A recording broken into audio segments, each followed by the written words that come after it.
sekitar 8.000 orang. Nah, gedung itu biasa dipakai wisuda, tapi kalau tidak ada wisuda, biasanya dipakai untuk konser. Kemudian pada waktu itu teman-teman, tahun 2007, UNMU itu mengizinkan untuk ada konser Agnes Monica di situ. Dan teman-teman jangan salah sangka, saya tidak ada masalah dengan Agnes Monica. Tidak ada masalah. Maksudnya, saya bagaimanapun dia itu adalah sosok yang musikalitasnya tinggi begitu. Luar biasa lah Agnes Monica. Cuma masalahnya bukan di situ teman-teman. Pada waktu itu tahun 2007 itu diadakannya konser Agnes Monica itu, dimulainya konser Agnes Monica itu bertepatan dengan azan Isya di masjid kampus. Dan kalian tahu masjid kampus di UMM Dome itu jaraknya itu cuma 1 kali lempar ingus gitu. Dekat sekali. Jadi kita berdiri di masjid ini, di menara masjid begitu kita tinggal lempar ingus. Nah itu UMM Dome gitu. Dekat sekali. 1, 2 ini di sini. Jadi kapasitasnya tidak 8.000, 8 orang saja. Karena dekat sekali kan ya. Jadi kalau di masjid sholat kita bisa jamaahnya itu bisa berdiri di UMM Dome bisa. Saking dekatnya. Jadi pada waktu itu karena konser Agnes Monica ini dimulai bertepatan dengan azan Isya di masjid. Jadi itu seperti bersahut-sahutan antara azan dan lagu Agnes Monica. Dan itu kan kita ngerasanya, ini kan kampus Muhammadiyah, masa tidak bisa kalau kita saja tidak menghargai azan, bagaimana orang-orang di luar sana gitu. Saya berpikir pada waktu itu begitu. Jadi tidak masalah dengan konser Agnes Monica, tidak masalah. Tapi apa salahnya dimulai setelah azan Isya kan aman, atau setelah selesai sholat Isya begitu kan aman gitu kan. Dua-duanya jalan, ibadah jalan, ini juga jalan gitu. So pada waktu itu karena bersamaan, jadi bersahut-sahutan. Jadi kami yang di luar itu kami dengar itu seperti saling bersahutan. Jadi yang di sini sedang azan, di sini sedang menyanyi gitu. Jadi di sini sedang Allahu Akbar, Allahu Akbar. Kadang-kadang tak ada logika. Allahu Akbar, Allahu Akbar. Hasrat dalam hati. La ilaha illallah. Dirimu hanya untuk sesaat. Saya bilang, woi dunia hancur. Kemudian teman-teman, selesai lagu itu, fans Agnes Monica itu rame-rame sing-along lagu yang lain. Di mana letak surga itu? Ya ibadah.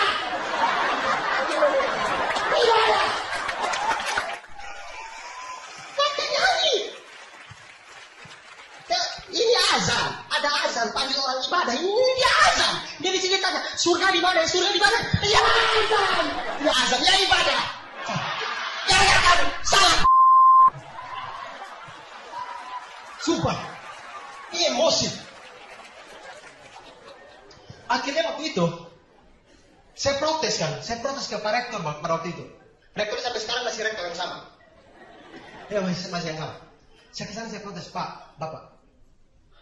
Ya alasan yang sama itu tadi, saya bilang mulailah konsernya tidak apa-apa lah di situ. Hitung-hitung dakwah lah tidak apa-apa. Tapi ya setelah Isya bagaimana? Kemudian rektornya mengakui itu, oh memang salah. Mungkin IO-nya buatnya salah. Tapi sebenarnya UNMU itu mengundang UMM Dome itu dibuat untuk konser-konser musik itu juga rektor itu ternyata punya alasan khusus. Alasannya pada waktu itu adalah begini. Di UMM Dome itu tepat di plafon atasnya dia kan bentuk bulat. UMM Dome itu bentuk bulat. Jadi di atasnya itu plafonnya itu cuma satu, bulat begitu. Dan di bulat itu yang besar sekali itu di plafonnya itu ada logo Muhammadiyah. Logo Muhammadiyah besar sekali. Jadi rektornya itu pada waktu itu punya alasan begini. Ya memang sengaja itu sebagai dakwah gitu. Jadi siapa tahu mereka joget-joget lagu begitu, lihat ke atas 2 kalimat syahadat mereka tobat. Sumpah, alasan rektornya begitu pada waktu itu. Sumpah. Jadi saya berpikir, oh begitu Pak. Wah, berarti kalau alasannya begitu, kalian masih ingat kasus Lady Gaga ditolak konser di Indonesia? Itu karena di Jakarta dibuatnya. Harusnya Lady Gaga itu konser di Malang. Taruh di UMM Dome itu.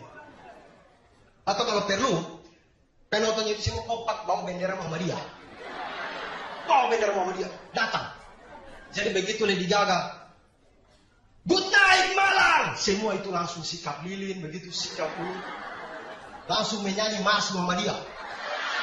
Sang Surya telah bersinar, syahadat Dua melingkar, warna yang hijau berseri, membuatku masuk Islam.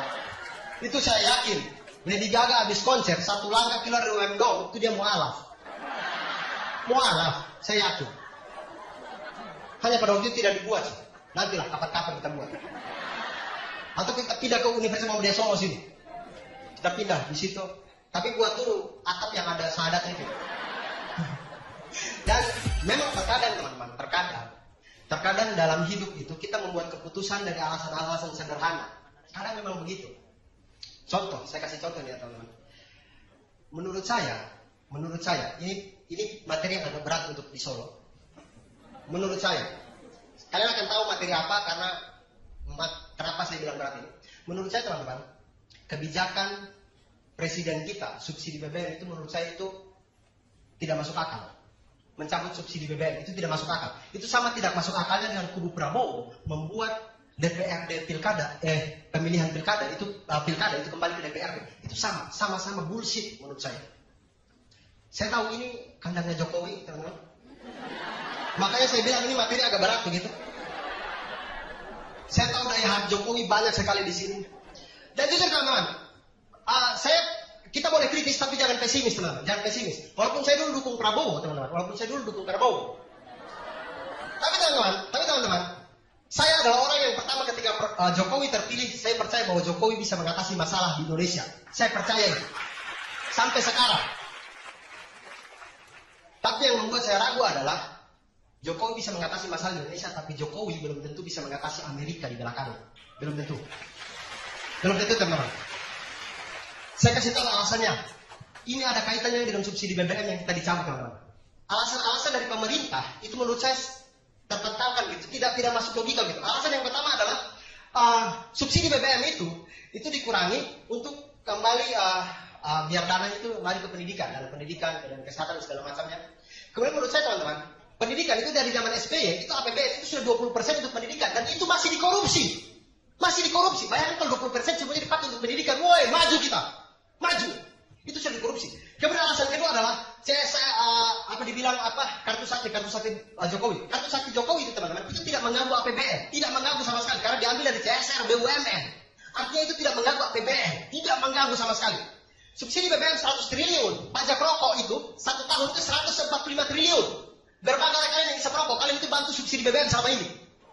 Iya. Pajak rokok itu 145 triliun. Subsidi cuma 100. Masih kita masih surplus 45 teman. Dan sekarang itu faktanya adalah harga minyak dunia itu turun. Makanya Pertamax harganya turun. Harga minyak dunia sedang turun. Kenapa kita harus naikkan harga premium begitu? Kita jual dengan 6.500, itu kita tetap untung. Tetap untung teman-teman. Tetap untung. Kenapa harus dinaikkan? Menurut saya teman-teman, naikkan subsidi BBM itu, mencabut subsidi BBM, apapun keputusannya kita akan patuh gitu. Apapun keputusannya kita akan patuh, kita akan adaptasi. Cuman sisi adaptasinya ini yang berbeda-beda.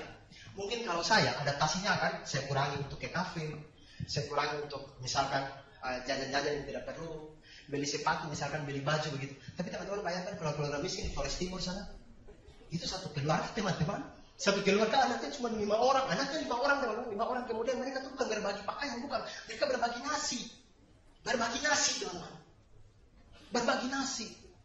Bayangkan, kita sama-sama adaptasi dan kita akan sama-sama keluar dari subsidi BBM ini, tapi beda adaptasi kita itu beda. Sekarang alasan berikutnya Jokowi adalah subsidi BBM itu selama ini dirasakan oleh orang kaya. Nah ini yang saya akan katakan teman-teman. Teman-teman sekarang hitung berapa jumlah SPBU di Indonesia dan berapa jumlah orang miskin di Indonesia. Coba bandingkan berapa banyak jumlah SPBU di Indonesia. Kalau memang itu cuma dirasakan oleh orang-orang kaya teman-teman, berapa jumlah polisi kita, DLRAJ kita, TNI kita, masa tidak bisa utus 2 orang untuk jaga SPBU agar hanya kendaraan yang pantas yang dapat subsidi BBM? Masa tidak bisa seperti itu? Lebih mudah menjaga SPBU kan daripada mengatasi kemiskinan yang begini banyak di Indonesia. Lebih mudah mana? Saya takutnya teman-teman, inilah yang saya bilang, saya takutnya tidak bisa mengalahkan Amerika di belakang. Karena begini teman-teman, keputusan mencabut subsidi BBM itu setelah beberapa hari dia datang dari OPEC.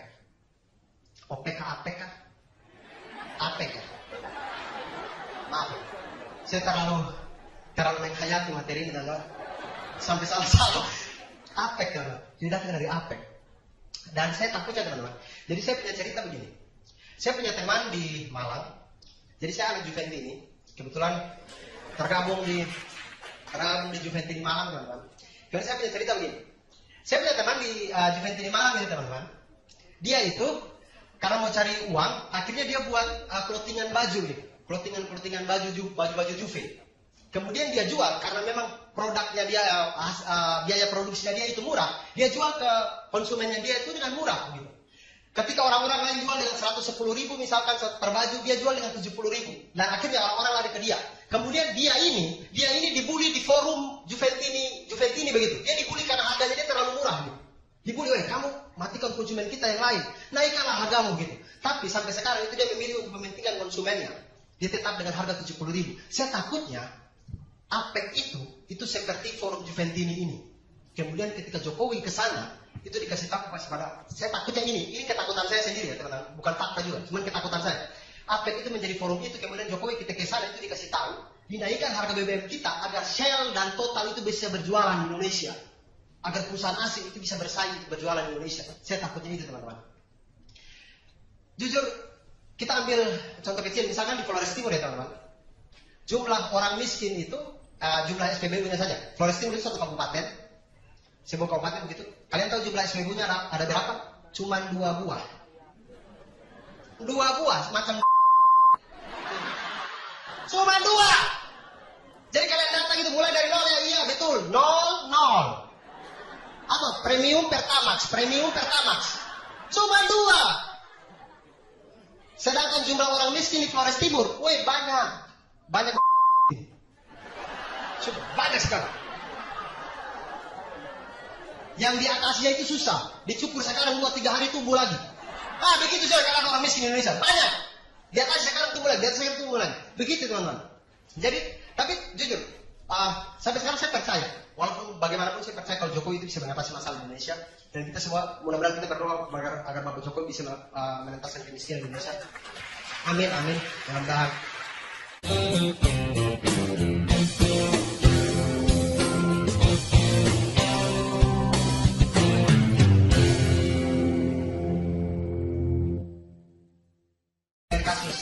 Kalian kalau nonton AFF kemarin itu sakit hati minta ampun. Kalau kalian yang nonton AFF ya, itu sakit hati minta ampun. Kita sudah tidak ada peluang, baru Evan Dimas dikasih masuk. Alfred Riedel. Dia tidak tahu selama ini kita yang orang awam sepak bola yang tidak mengerti pelatihan. Saya kita tahu kalau Evan Dimas itu bagus gitu. Kenapa dia tidak bisa kasih masuk dari awal? Kita sudah kalah boleh kasih masuk. Komunis dia jangan. Nah itu teman-teman. Jadi, saya percaya dengan saya mendukung kalau pemerintah itu langsung turun tangan ke PSSI. Biar kita diblok dari FIFA tidak apa-apa. 2-3 tahun diblok tidak apa-apa. Yang penting tahun keempat kita datang langsung masuk Piala Dunia. Tidak apa-apa. Saya itu pernah tanya saya punya bapak begitu. Bapak, kira-kira kapan Indonesia bisa masuk Piala Dunia? Anak, Indonesia bisa masuk Piala Dunia itu ketika pura-pura bisa panjat kelapa.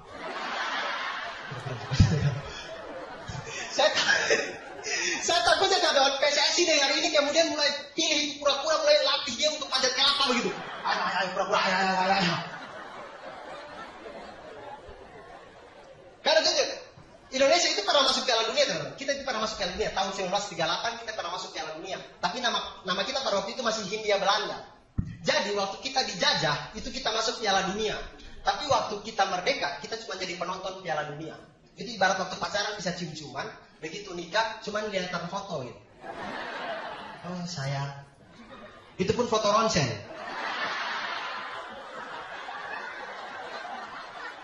Tidak jelas. Kenapa saya yakin Indonesia bisa masuk Piala Dunia teman-teman? Karena kalau kita lihat orang-orang Pasopati pasti tahu. Kita sama Aremania kan satu hati ya gitu ya. Makanya saya di Solo saya berani pakai topi Arema. Kalau tampil di Surabaya itu saya simpan. Saya simpan dadah. Pulang tinggal nama kita. Saya yakin Indonesia bisa masuk Piala Dunia itu karena apa? Karena generasi kita punya. Evan Dimas dan kawan-kawan sudah membuktikan itu. Skill juga kita punya.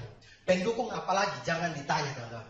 Supporter bola di Indonesia itu adalah pendukung sepak bola di dunia, satu-satunya di dunia yang rela nonton bola dari atas pohon. Cuma di Indonesia. Cuma di Indonesia. Dan itu teman-teman kalau perhatikan, kalau mereka naik pohon untuk nonton bola itu mereka bagi-bagi tim begitu. Ada yang bagian naik, ada yang bagian tanya-tanya di bawah. Bagaimana? Sudah kelihatan kah? Hai belum. Berarti kurang tinggi. Naik lagi. Oh, oke. Bagaimana? Sudah kelihatan? Sudah, tapi tidak ada orang. Berarti kita salah stadion.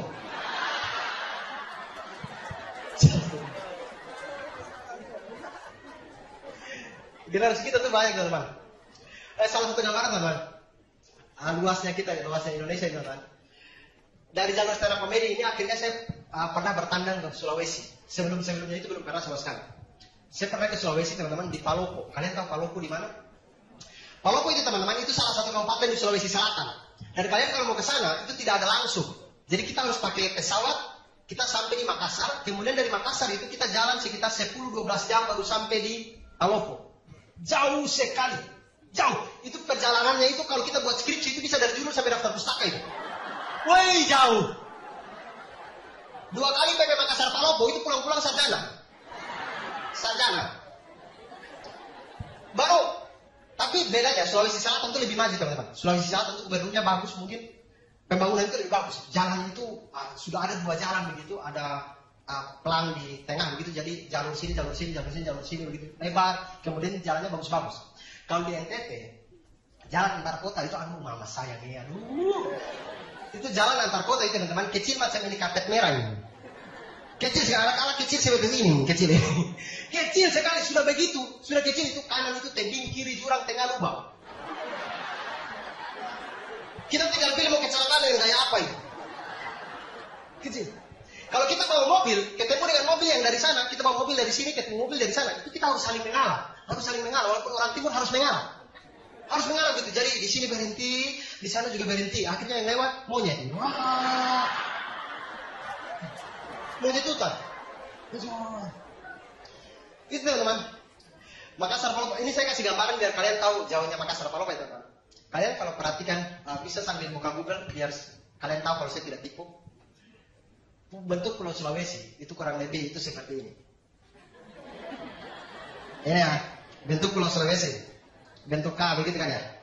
Nah di ujung tangan kanan saya ini, yang ini. Mbak ketawa lagi, macam tahu saja gerakan apa ini.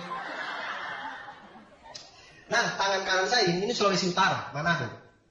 Kata anak-anak Makassar, waktu saya main di Makassar, Bang, kalau mau ke Manado itu, jangan lupa 3B. Bunaken, bubur Manado, dengan bibir Nona Manado. Yang ketiga ini saya cari, cuma belum ada yang jadi korban rabies itu teman. Yang tidak.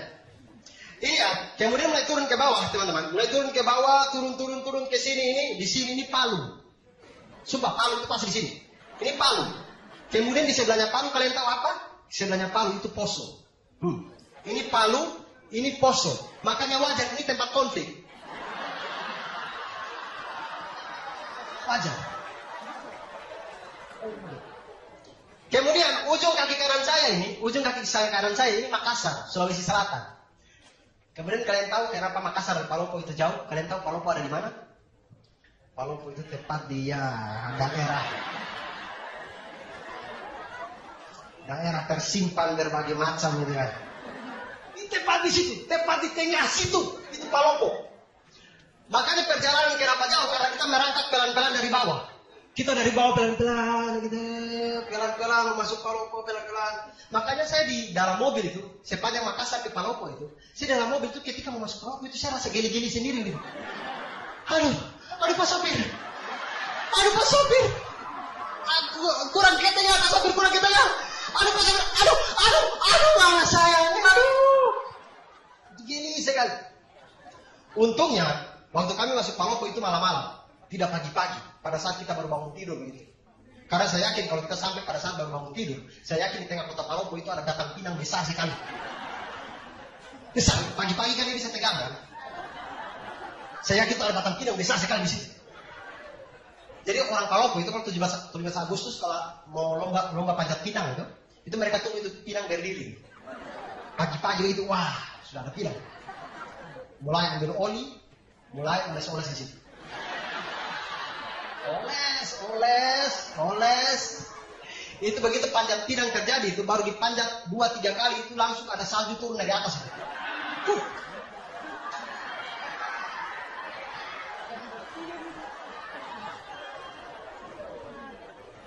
Rasanya kok familiar. Dan sebagai penutup teman-teman, terkadang itu saya berpikir, terkadang ini pemikiran saya sendiri saja. Terkadang saya berpikir Indonesia itu sama seperti Palestina, hanya dalam kondisi yang berbeda. 69 tahun kita sudah merdeka, tiap tahun kita kibarkan bendera, tapi kenapa masih banyak yang menderita?